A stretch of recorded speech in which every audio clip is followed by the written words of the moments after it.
Señor, gracias por este día que nos das. Este es un regalo.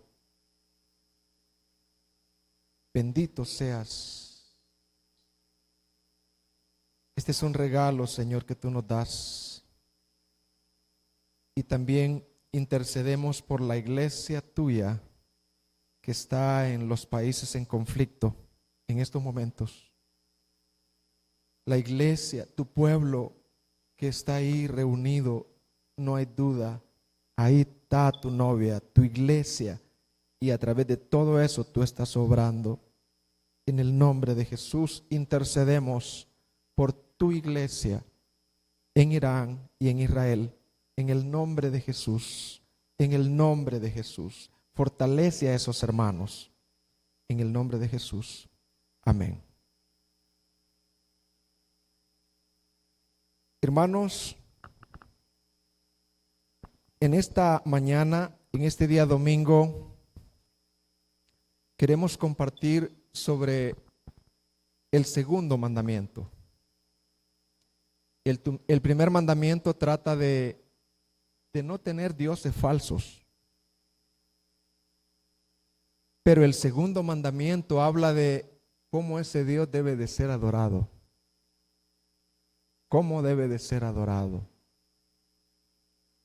La manera correcta de que ese Dios exclusivo debe de ser adorado. Y yo quiero que vengamos a Éxodo 24.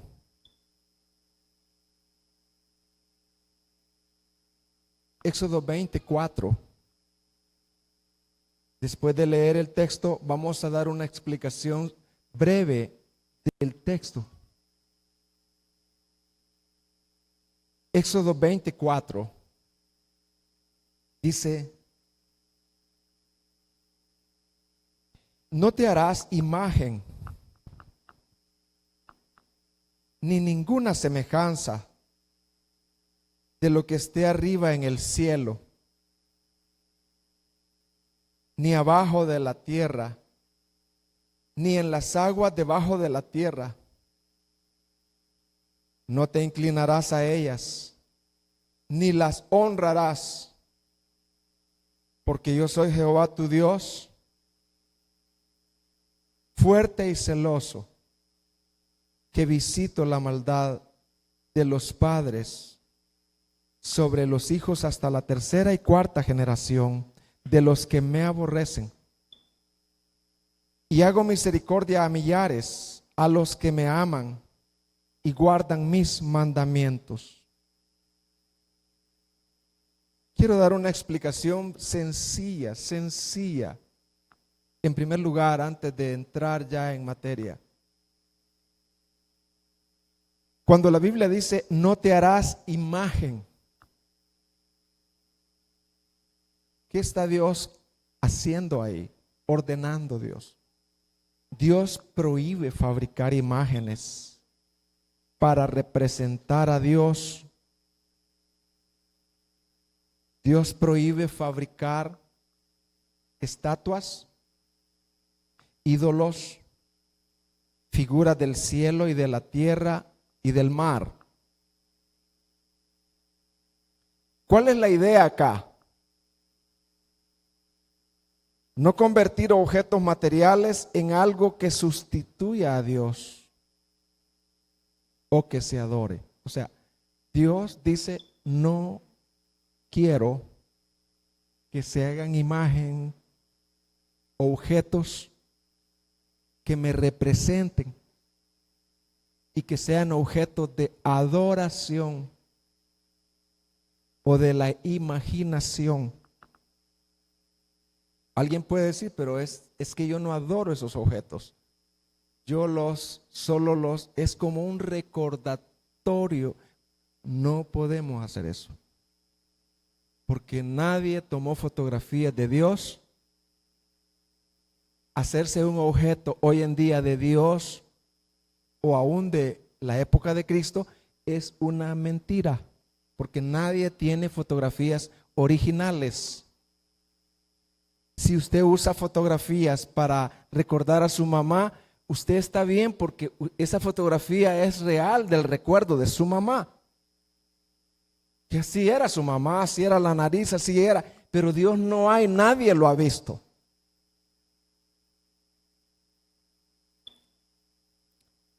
Dice, no te inclinarás a ellas ni las honrarás.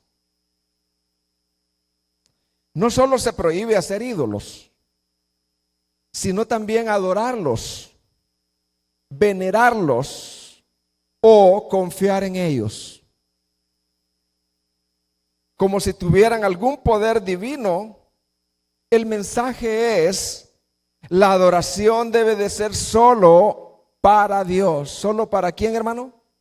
Solo Él es digno de la veneración y de la adoración. Se prohíbe usarlas para recordar o representar a Dios. ¿Por qué? Porque dice, yo soy Jehová tu Dios, fuerte y celoso. Cuando Dios dice celoso, no significa celo humano. Significa que Dios exige fidelidad exclusiva. Porque Él es el único Dios verdadero y no quiere que su pueblo adore a otros. Dice, porque yo soy un Dios fuerte y celoso que visito la maldad hasta la tercera y cuarta generación de los que me aborrecen. Oiga bien. Esto enseña que las consecuencias del pecado pueden afectar a las generaciones siguientes. No necesariamente que Dios castigue a hijos inocentes, sino que las malas decisiones de una generación pasada pueden traer consecuencias a sus descendientes. Por ejemplo, si su papá le pegaba a su mamá, hay consecuencias, porque los hijos vienen traumados. O sea, ese trauma, ese daño interior le afecta. Y esta hija o este hijo va a tener problemas cuando se case porque va con ese daño.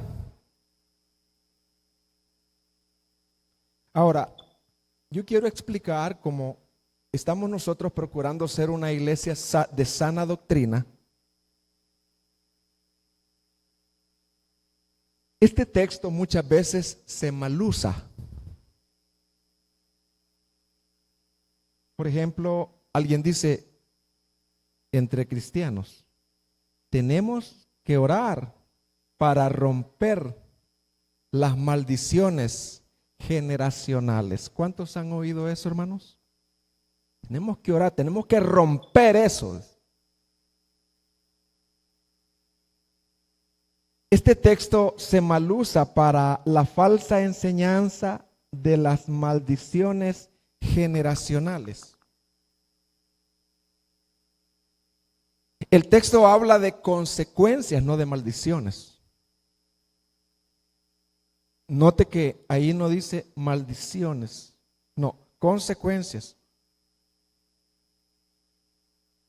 El versículo dice que Dios visita la maldad hasta la tercera y cuarta generación de los que le aborrecen. ¿De quién, hermanos? O sea, si yo he sido un padre impío, un padre malo, mi esposa fue una madre mala, lo más malo que puede haber, pero mi hijo se convirtió a Cristo, ahí se rompió el daño. ¿Se oyó, hermanos? ¿Se entendió? Ahí se rompió. En Cristo nosotros somos libres llámele maldición, y aún las consecuencias que ese hijo puede llevar en su mente, los traumas. En Cristo hay restauración. El versículo dice que Dios visita la maldad hasta la tercera y cuarta generación de los que le aborrecen. Ahora, si mi generación aborreció al Señor y la generación de mi hijo y la generación de él aborrecieron al Señor, no creyeron en el Señor, entonces sí les afecta.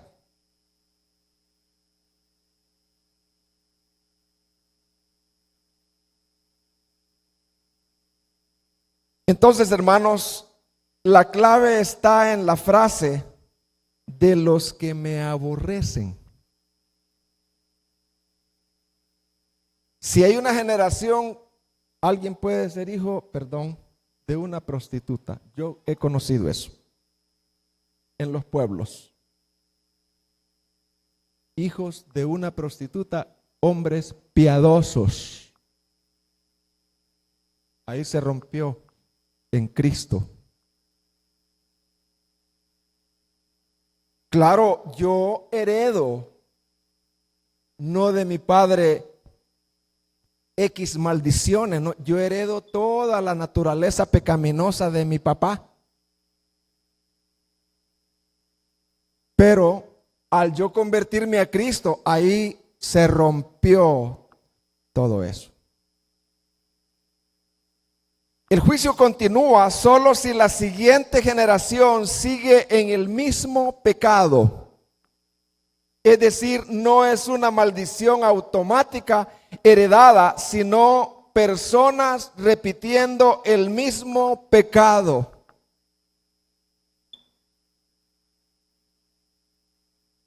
Confieso, tengo abuelos por parte de mi papá que se ahorcaban, bisabuelos, tíos, etcétera, etcétera. O sea, ese era su pecado. Pero yo me convertí a Cristo. No tengo que tener miedo de eso. Porque en Cristo yo soy libre. La Biblia dice en Ezequiel 2 versículos claves. Ezequiel 18, 19. El alma que pecare, esa morirá. El hijo no llevará el pecado del padre, no. Ni el padre llevará el pecado del hijo. Gálatas 3:13 dice, Cristo nos redimió de la maldición de la ley, hecho por nosotros maldición, porque maldito es aquel que es colgado en un madero. ¿Quién nos libertó de la maldición, hermanos? Cristo. Entonces el texto estoy explicándolo superficialmente. Y dice, y hago misericordia a millares. Dios dice, fíjese que Dios dice Dios,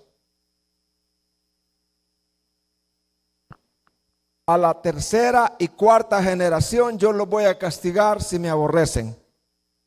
Pero, dice Dios, pero si me aman, yo hago misericordia a millares de generaciones. A millares de generaciones. Aquí aparece el contraste. El castigo alcanza hasta la tercera y cuarta generación, pero la misericordia de Dios alcanza a millares de generaciones de quienes lo aman y obedecen. La idea central aquí es que Dios es justo, pero su misericordia es mucho más que su castigo. Santiago 2:13 dice, la misericordia triunfa sobre el juicio. ¿La misericordia triunfa sobre quién? La compasión y el amor prevalecen sobre la estricta condena que merecemos. Así que yo, hermano, en lo que he podido, he explicado el versículo de una manera superficial. Ahora vamos a entrar en materia. Vamos a desarrollar algunas preguntas en este segundo mandamiento. una de las preguntas que vamos a desarrollar es: ¿cuál es la esencia de este mandamiento?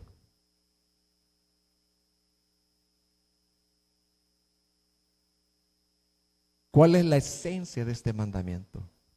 Los que tienen a Dios como su Dios, esa es la esencia, deben acercarse y adorarle a Él apropiadamente. Esa es la esencia.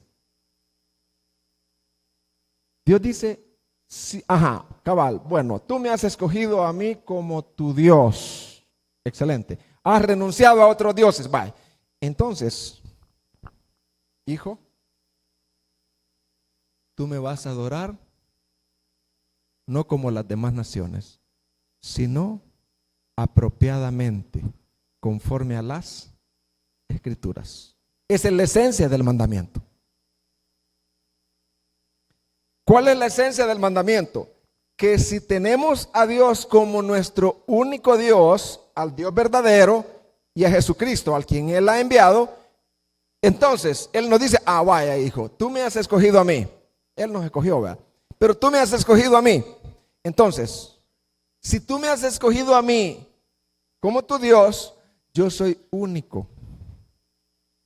Tú me vas a adorar adecuadamente, conforme a las Escrituras. Luego de Dios haber prohibido que tengamos otros dioses aparte de Él, el Señor ahora nos manda que lo adoremos de una forma correcta. Estoy repitiendo. Mientras que el primer mandamiento rechaza la idea de adorar a otro Dios o dioses, el segundo mandamiento rechaza la idea de adorar al verdadero Dios de una manera equivocada. O sea, nadie puede decir, bueno, si tú lo adoras así, adóralo, ¿verdad? Yo lo voy a adorar a mi manera. Cuidado. Dios es exclusivo. Y Dios ha determinado cómo se le debe de adorar. Los que tienen a Dios como su Dios ahora deben de acercarse a Él apropiadamente. Esa es la esencia del segundo mandamiento. Juan 4:24. Ese es un texto muy difícil de entenderlo. Juan 4:24.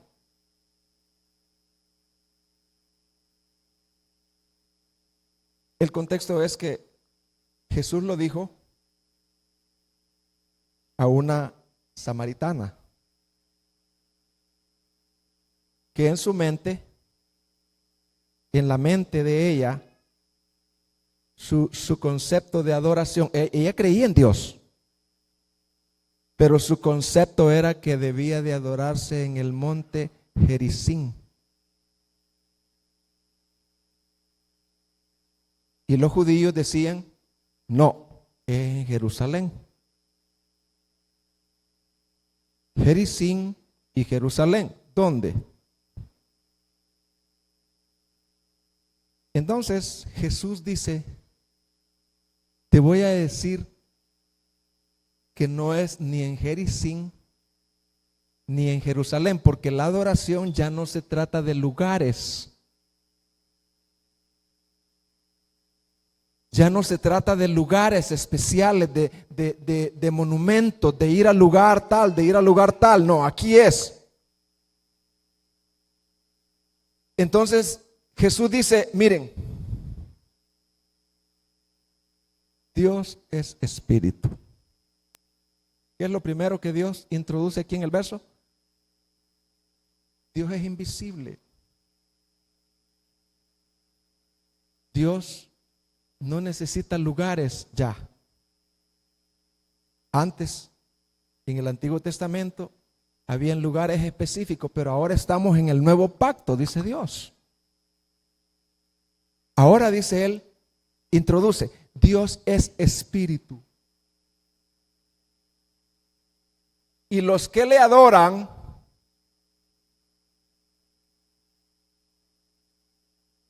¿Cómo deben de adorarle? En espíritu y en verdad. ¿Qué quiere decir en espíritu? Centrémonos ahí. No está hablando del Espíritu Santo. En espíritu está hablando de un corazón nacido de nuevo. ¿De un corazón qué, hermano? De un corazón regenerado, con un nuevo corazón. Un corazón donde ya no impera, la influencia ya no es para adorar a Dios las emociones, los gustos, sino que ahora ya no tiene, ese corazón ya no se deleita en lugares, en orquestas sinfónicas o filarmónicas para adorar a Dios. Es un corazón regenerado que tiene fe, que conoce a Dios. Eso es adorar a Dios en espíritu. Una alma que está siendo guiada por el Espíritu Santo. Eso es adorar a Dios en espíritu. Pero la Biblia, pero no solo dice en espíritu, pero también dice y en verdad, conforme a la verdad revelada de la palabra de Dios. Lo que quiere dar a entender ahí es que para adorar a Dios, primero es que Él es espíritu. Y para adorarlo a Él, necesitamos ser espirituales, haber nacido de nuevo. Amén, hermanos. Haber nacido de nuevo. Un alma regenerada, motivada e influenciada por el Espíritu Santo, ya no por las emociones, ya no por el mundo, sino una alma espiritual. Pero que también esa adoración debe de estar de acuerdo a la verdad, en espíritu y en verdad, conforme a la verdad revelada. No hacer nada inventado, sino hacerlo conforme a la verdad de la palabra de Dios. Sé que es difícil este texto, pero yo tengo que tratar de explicarlo. Dios es espíritu, no es de madera, de piedra o de metal. Por eso no se puede representar con objetos físicos. En espíritu significa con el corazón regenerado por el Espíritu Santo. En verdad significa conforme a la verdad de la palabra de Dios, no conforme a tradiciones humanas. Si yo viniera acá y le diría, mire, es que la manera de adorar a Dios es que, mire, la clave aquí es levantar las manos y llorar. Si usted no levanta las manos y no cierra los ojos y no llora, usted no está haciendo nada. Tenga cuidado conmigo. Porque, hermano, hay música y con bandas bien profesionales que lo hacen llorar a uno. Pero uno continúa siendo el mismo marido mundano allá afuera. La misma esposa mundana allá afuera. No ha habido cambio. Todo es emocional. Tenga cuidado cuando usted diga un coro me gusta. No, yo no estoy diciendo que no hay coros que no le gustan. Pero tenga cuidado en el aspecto de que es que los coros no es conforme al gusto. No los cantamos sino que en primer lugar porque glorifican a Dios. Y un coro que glorifica a Dios, el alma lo percibe, un alma regenerada lo percibe y el alma rapidito, dice, le pasa el gloriómetro si es conforme a la verdad.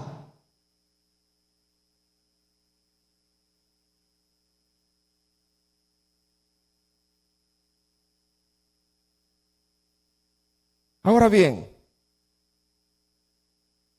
¿Cuál es el mandamiento que estamos compartiendo, hermanos? Segundo, ¿qué dice? No te harás imagen. Pero yo quiero también enseñar como iglesia para que no nos vayamos al extremo. ¿Prohíbe este mandamiento las obras artísticas? Pensemos. ¿Prohíbe este mandamiento las obras artísticas? De ninguna manera. Hay personas que han llegado a esto, a un fanatismo, y al ver un cuadro, por ejemplo, de la cena, dicen, eso está prohibido en el segundo mandamiento. Este mandamiento no tiene nada que ver con las obras artísticas. Lo que este mandamiento prohíbe es que se usen estas imágenes para fines religiosos. Que se usen estas imágenes para contribuir con la adoración del Dios verdadero. ¿Se entendió, hermano? Para no irnos a un legalismo, ¿verdad? Salir de acá, hermano, cuadro, vamos a hacer trizas, cuadros del diablo, a romperlos. Ahora bien,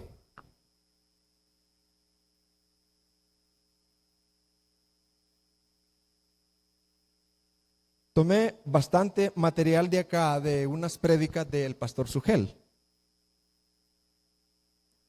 y resumí algunas. Y hay una pregunta que yo quiero desarrollar. ¿Cuál es la labor de la imagen según el pagano o el idólatra?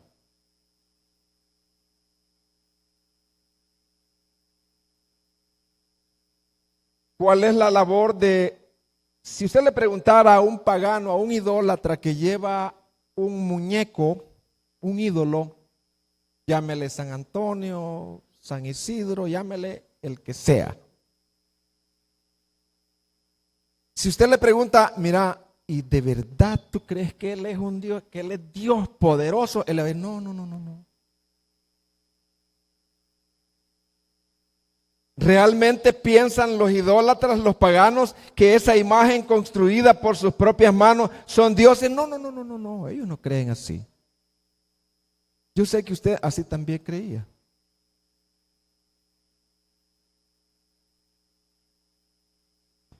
Por ejemplo, una persona va a la tienda, compra una figura de yeso, le pone velas, se postra delante de ella y la adora. ¿Cree esa persona que en verdad esa imagen es un Dios? No. La respuesta es no. No. Generalmente no. Aún los paganos y los más idólatras saben que la deidad no es idéntica a esa imagen, que el Dios no está ahí, pues. Pensar que la imagen misma es el Dios sería una distorsión de lo que realmente creen. O sea, está loquito, pues.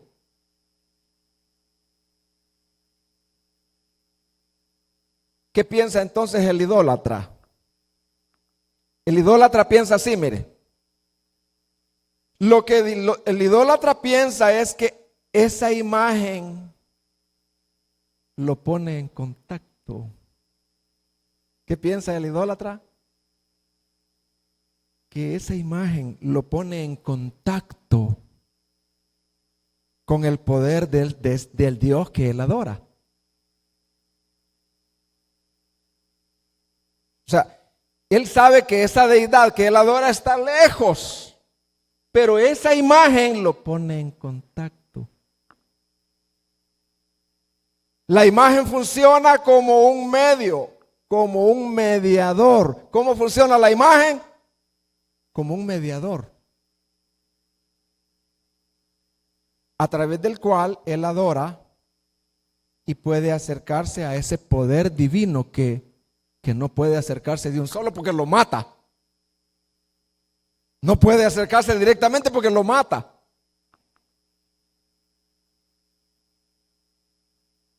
A través de la imagen, Él puede controlar a esa deidad. Es como un control remoto. De modo que pueda recibir a través de la imagen, si le hace los ritos, le pone vela, recibe la bendición de la deidad, dependiendo cuánto le ponga. Voy a poner un ejemplo. La electricidad. La electricidad puede ser muy beneficiosa, pero también puede ser muy peligrosa si no se controla. De manera similar, el pagano piensa que el poder de un Dios es demasiado grande como la electricidad, pues, no 13,000 voltios, sino 23,000 voltios, hermano. Ese poder es demasiado grande y peligroso para acercarse directamente a Él. Por eso busca una manera de manejar ese poder. ¿Y cómo se maneja esos 13,000 voltios, hermano Rubén? A través de un transformador, ¿va, hermano? O sea, un transformador media entre los 13,000 voltios y 220 y 110. De la misma manera, el idólatra piensa que la imagen funciona como un transformador. A través de esa imagen, el adorador pone al Dios que venera al alcance de su mano y al mismo tiempo regula su relación con ese Dios, creyendo que así puede acercarse a su poder y recibir sus beneficios. Pero Dios claramente dice, no pueden adorar así, bajo representación. Yo he establecido, dice Dios, 1 Timoteo 2:5 dice, hay un solo mediador, un solo mediador. Repitamos, hay un solo mediador entre Dios y los hombres, Jesucristo hombre. Porque hay un solo Dios y un solo mediador entre Dios y los hombres, Jesucristo hombre. Dios dice, para ser un mediador tiene que ser Dios y hombre. Es cierto, dice Dios, yo soy poderosísimo y mi poder explotaría a todo un mundo, a todo un universo. Pero, dice Dios, soy demasiado santo, dice, pero yo he establecido a un mediador y es a mi Hijo, porque Él es Dios y Él es hombre. Por eso, la Virgen María no puede ser mediadora. Por eso ninguno de los santos, aunque hayan sido santos de verdad, no pueden ser mediadores, porque son hombres y están muertos, sus cuerpos están muertos. Tratamos a Dios como si Él fuera como nosotros. Muchas veces nosotros como creyentes, muchas veces tratamos a Dios como si Él fuera como nosotros. Dice el Salmo 50:21. Estas cosas hiciste y yo he callado, dice. ¿Pensabas que de cierto sería yo como tú? ¿Pensabas que de cierto sería yo como tú?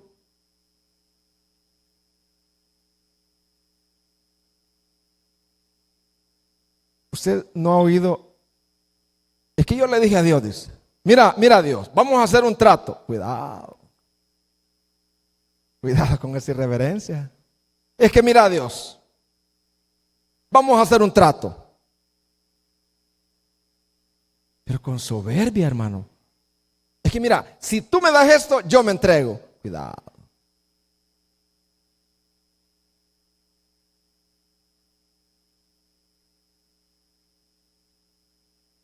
Efesios 1:11 dice, adoramos a un Dios que hace todas las cosas según el designio de su voluntad.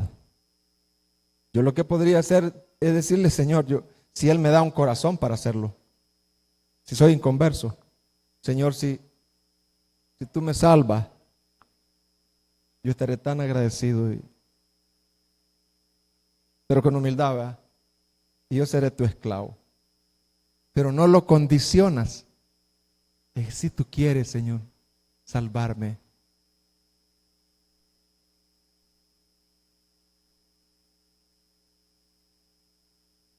Hermanos, hay dos razones por las cuales Dios prohíbe, y es porque captar a Dios con una figura, eso distorsiona la soberanía de Dios, lo pone a Él como un ser de bolsillo. Dios es soberano, hermano.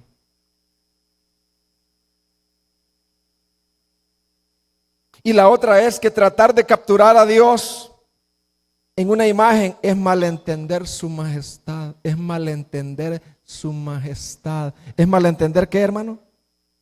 Y su grandeza.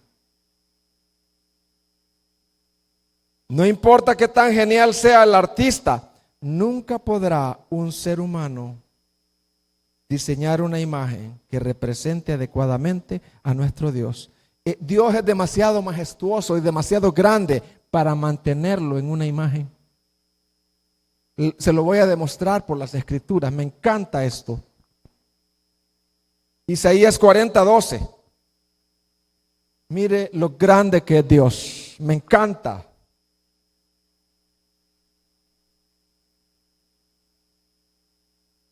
¿Quién midió las aguas? Todas las aguas del universo. Con el hueco de su mano. Y los cielos con su palmo. ¿Se da cuenta, hermano? Con una mano Dios mide todo eso. Un poquito de agua, dice Dios. Todos los mares. ¿Quién midió las aguas en el hueco de su mano y los cielos con su palmo? Con 3 dedos. Juntó el polvo de la tierra.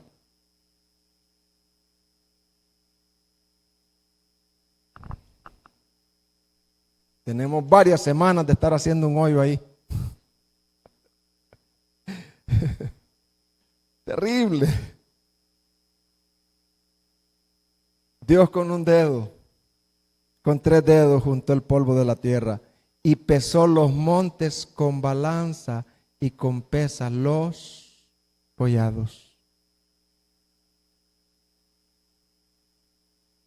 ¿Nos damos cuenta de la grandeza y la majestad de Dios, hermano?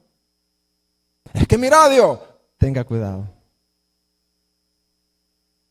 Cuando cante estos coros, tenga cuidado de cantarlos con irreverencia o de hacer chistes de coros. No.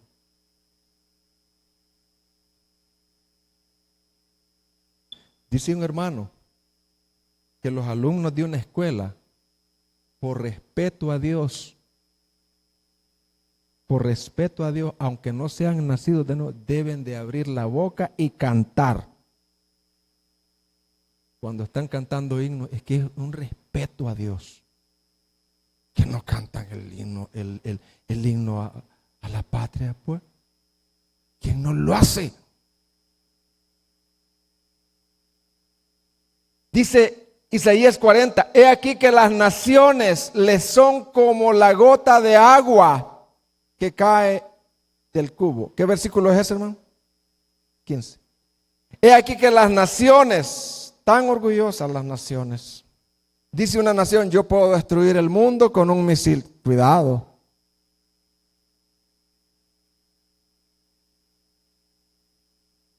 He aquí que las naciones les son como la gota de agua que cae del cubo y como menudo polvo en la balanza les son estimadas. He aquí que hace desaparecer las islas como polvo. Qué grande es Dios. Por eso hoy venimos a adorarlo.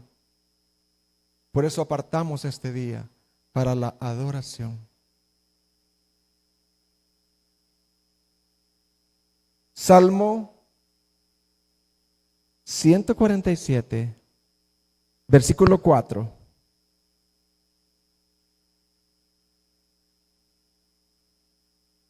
Dice,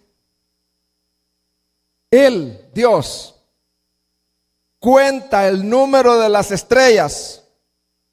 Él cuenta el número de las estrellas. 1, 2, 3, 4, hasta 100 millones. y a todas ellas llama por su nombre. Se cree que en una galaxia hay 100,000 millones de estrellas. Si no, voy a contarla. Pueden haber más, pero no menos. 100,000 millones de estrellas en una galaxia. Y el universo tiene 100,000 millones de galaxias, no menos. La calculadora no ajusta. Y Dios dice, cuenta el número de ellas, y a todas ellas las llama por su nombre. Y otro versículo dice, sin faltar una de ellas. Y voy a probar. Si hay algún científico aquí, no necesita ser científico para saber el nombre de 2 estrellas. Dígame el nombre de 2 estrellas, que no sea el sol que no sea el sol. Dígame, si sabe una, dígamela, por favor. Mire, nosotros ni el nombre de 2 no sabemos. Yo tuve que investigarla para saberla. Por ejemplo, el nombre de una estrella es Pleiades, otra es Orión, por lo menos esas 2 me sé yo. Dios se sabe el nombre de cada una de ellas. A todas las llama por su nombre.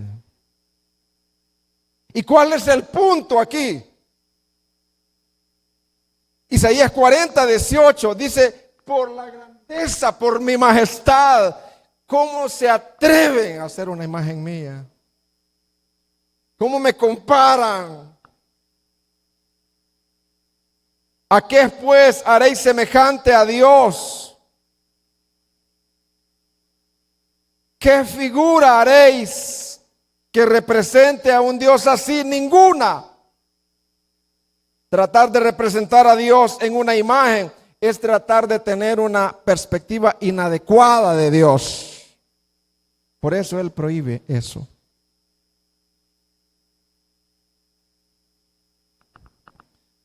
Ahora,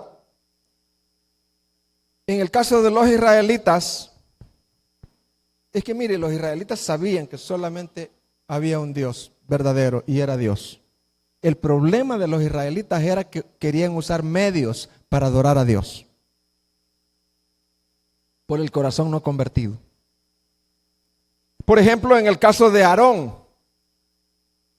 cierta vez el pueblo le pidió a Aarón, Moisés ya no viene, haznos dioses que vayan delante de nosotros. Vaya, les dijo, tráiganme el oro, y lo puso y como hizo un becerro. Ahora, Aarón no estaba desviando al pueblo de adorar al verdadero Dios, pero sí de adorarlo de la manera correcta. Aarón no estaba desviando al pueblo de adorar al verdadero Dios. No, estaba adorándolo de la manera correcta. Estaba adorándolo, no estaba desviando al pueblo de adorar al verdadero Dios, pero sí de adorarlo de la manera correcta. Aarón dijo, bueno, aquí está este ídolo y vamos a hacer una fiesta a Jehová, ¿verdad? Este ídolo representa a Dios. Un becerro. Ahí mezclaron, ¿verdad? Miren lo que dice Éxodo 32:5.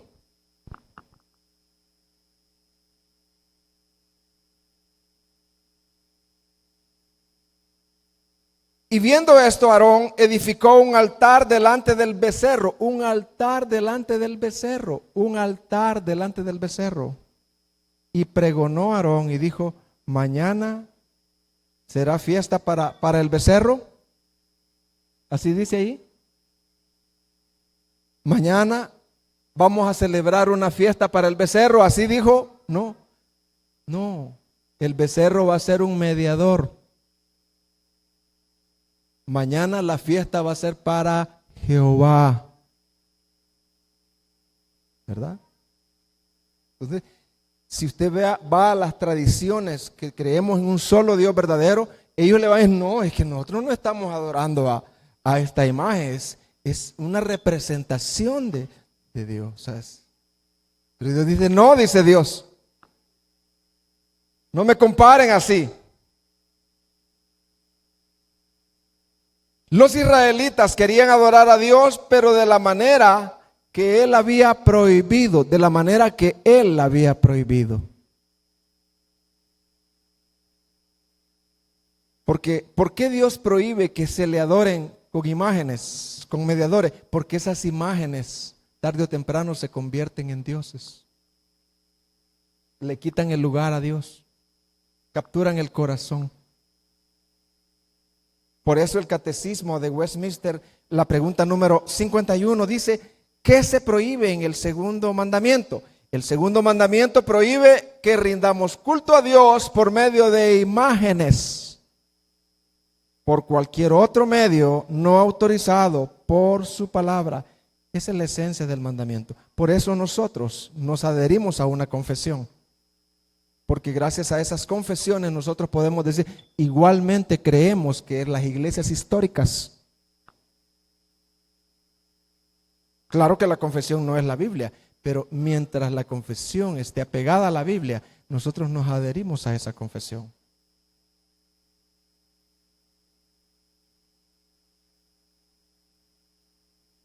¿Por qué es esto importante? Puede decir alguien, si a la larga estamos adorando a Dios verdadero, no importa la forma de cómo lo hagamos. Una persona dice, tú crees en Dios, yo también, tú crees en Jesús, yo también, no importa la forma. Tú tienes una forma, yo tengo otra. No, esto es importante.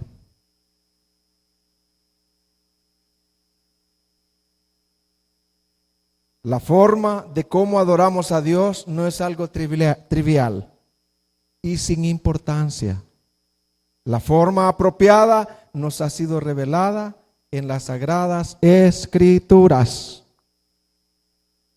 Deuteronomio 12:30 dice, mire lo que dice Deuteronomio 12:30. Cuando Jehová tu Dios, 29, haya destruido delante de ti a las naciones a donde tú vas para poseerlas y las heredes y habites en su tierra, guárdate que no tropieces yendo en pos de ellas después que sean destruidas delante de ti. No preguntes acerca de sus dioses, diciendo, de la manera que servían aquellas naciones a sus dioses, yo también les serviré.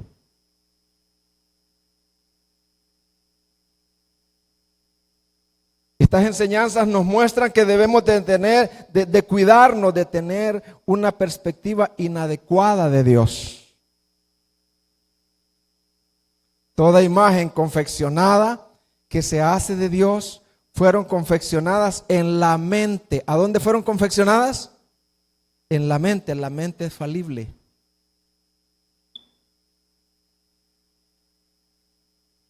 Y eso no es agradable a Dios.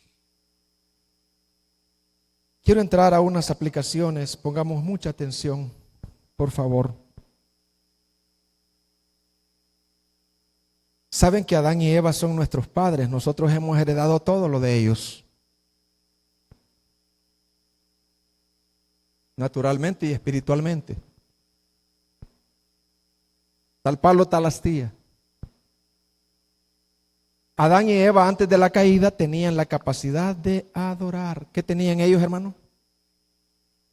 Fueron creados para adorar a Dios,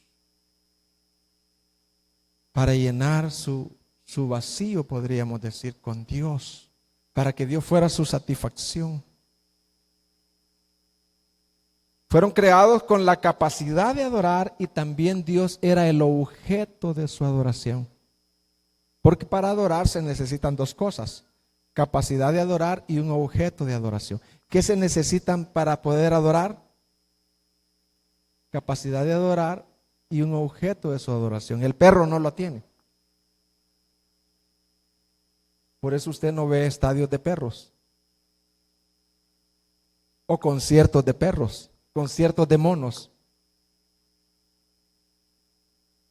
El perro se murió y ahí a la tumba, ¿verdad?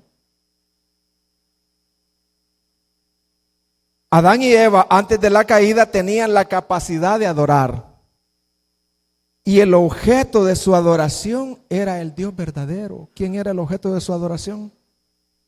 El Dios verdadero. Dios era hermoso para ellos.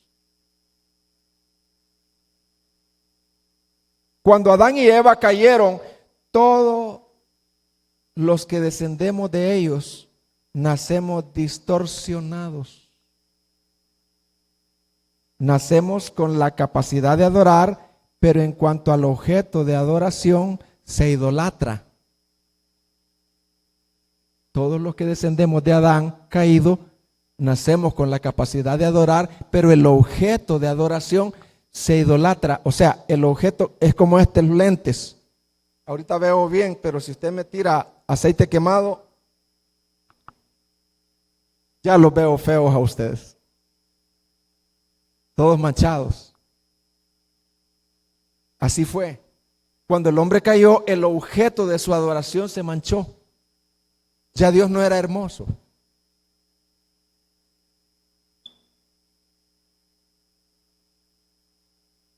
Se idolatró. Entonces todos los que descendemos de Adán tendemos a adorar cualquier cosa, cualquier cosa. Eso es vivir vacío y perdido. ¿Cómo se restaura eso? No la capacidad de adorar, no, el objeto de adoración. Aquí viene el Evangelio.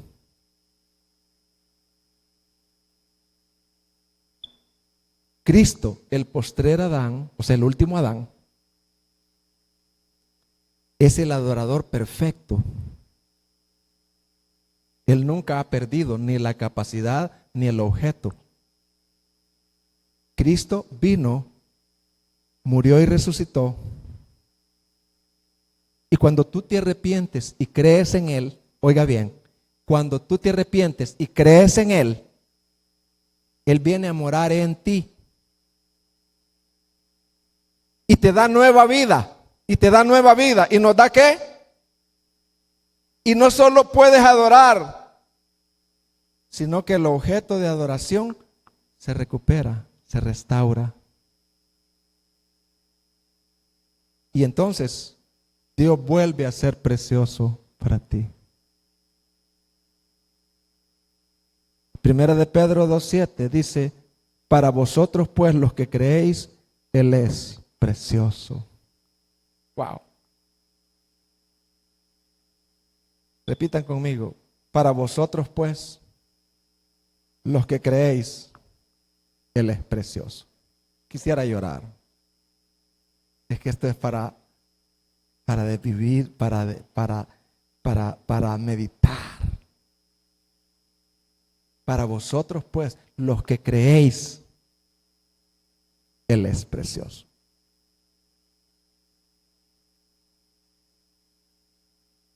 Hoy puede ser el día de tu arrepentimiento, querido. Si Cristo no es precioso para ti, querido joven, querida joven, querido hermano, que te llamas hermano, si Cristo no es precioso para ti, entonces tú no has creído. Perdona. Tú tienes la capacidad de adorar, pero no tienes el objeto. No se te ha sido revelado. Porque la Biblia dice: para vosotros los que creéis de verdad, Él es precioso.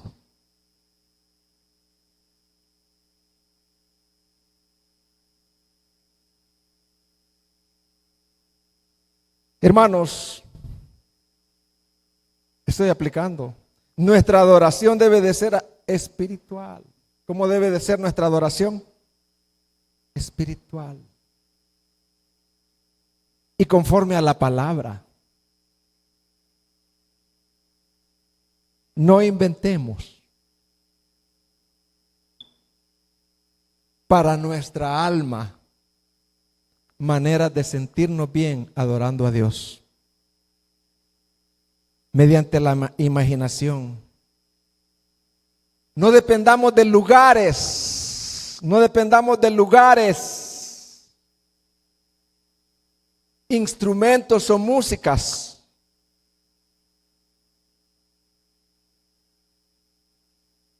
O aún canciones escritas que no sean salmos o himnos basados en la palabra. La verdadera adoración, hermanos,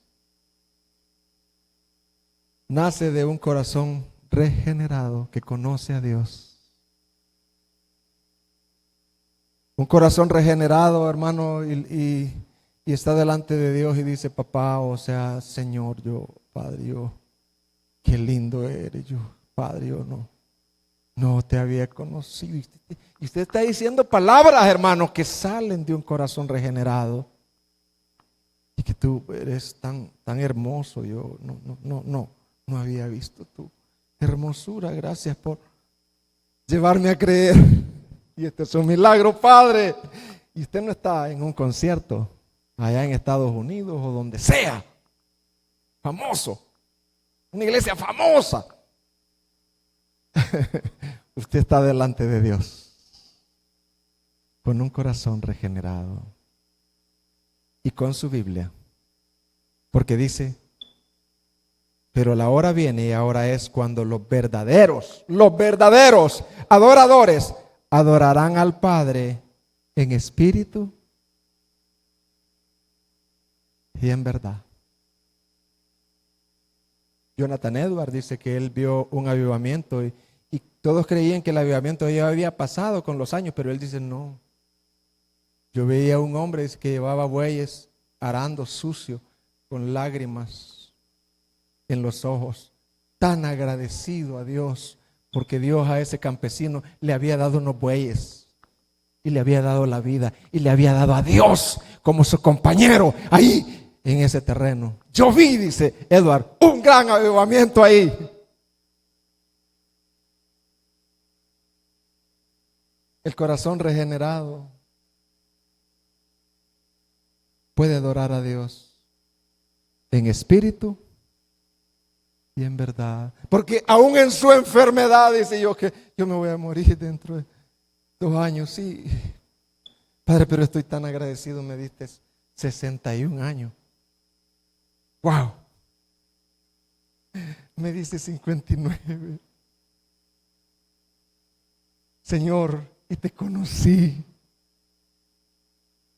Y que muera dentro de 2 años no es muerte, no, es estar contigo. Gracias, Padre. ¡Wow!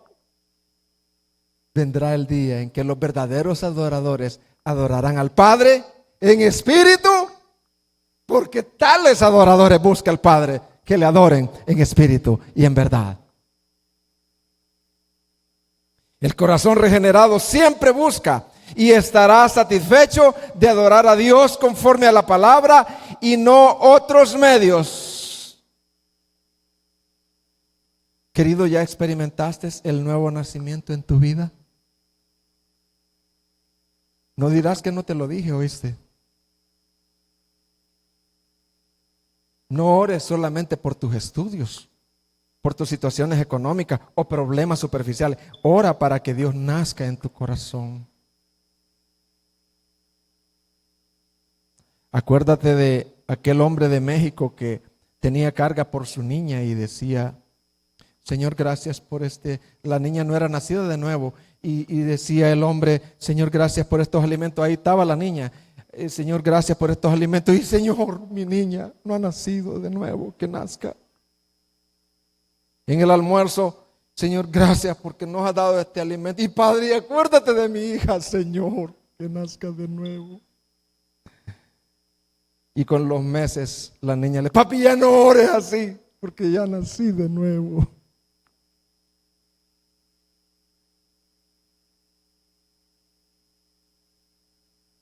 Debemos de tener mucha compasión. Oigan, hermanos burladores, incluyéndome yo, óiganme. Debemos de tener mucha compasión y gracia con los adoradores de imágenes.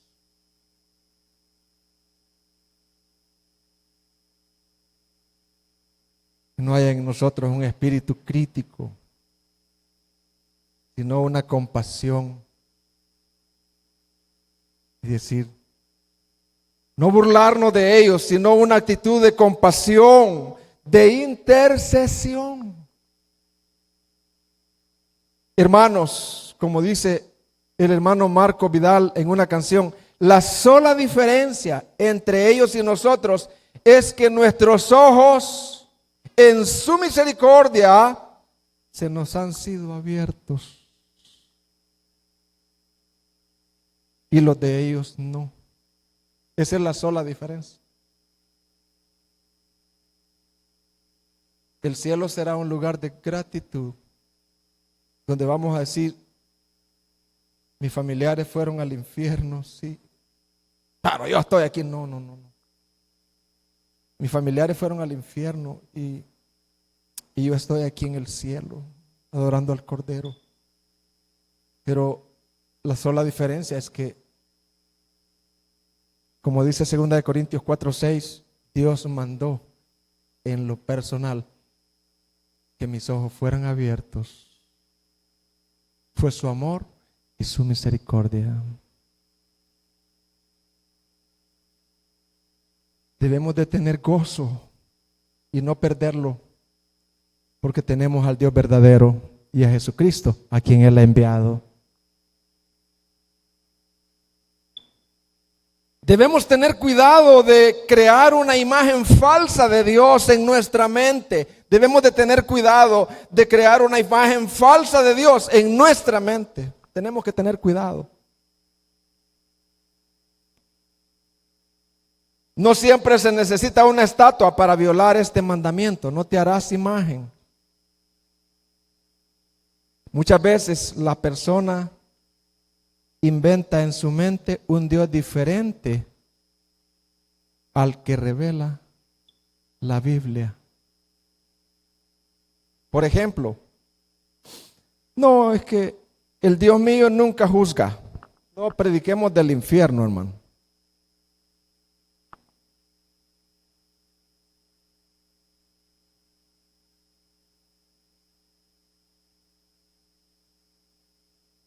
Dios me comprende, hermano. Sí, yo estoy en este pecado, pero Dios me comprende.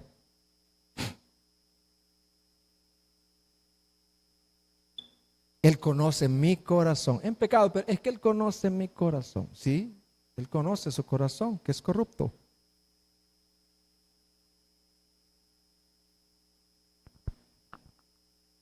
Un Dios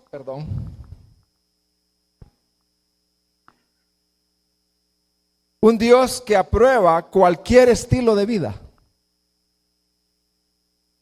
Tenemos que tener cuidado. El Dios de la Biblia no aprueba cualquier estilo de vida.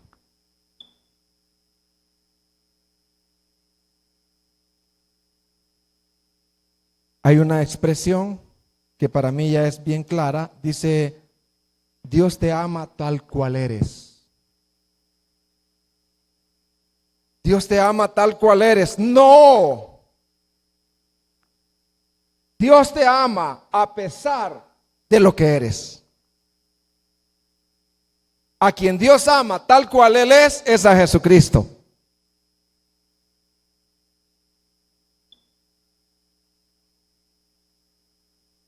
Es que mi Dios quiere que la persona se sienta bien. Pero Dios advierte y dice, estas cosas hiciste y yo callé, pensabas que de cierto sería como tú.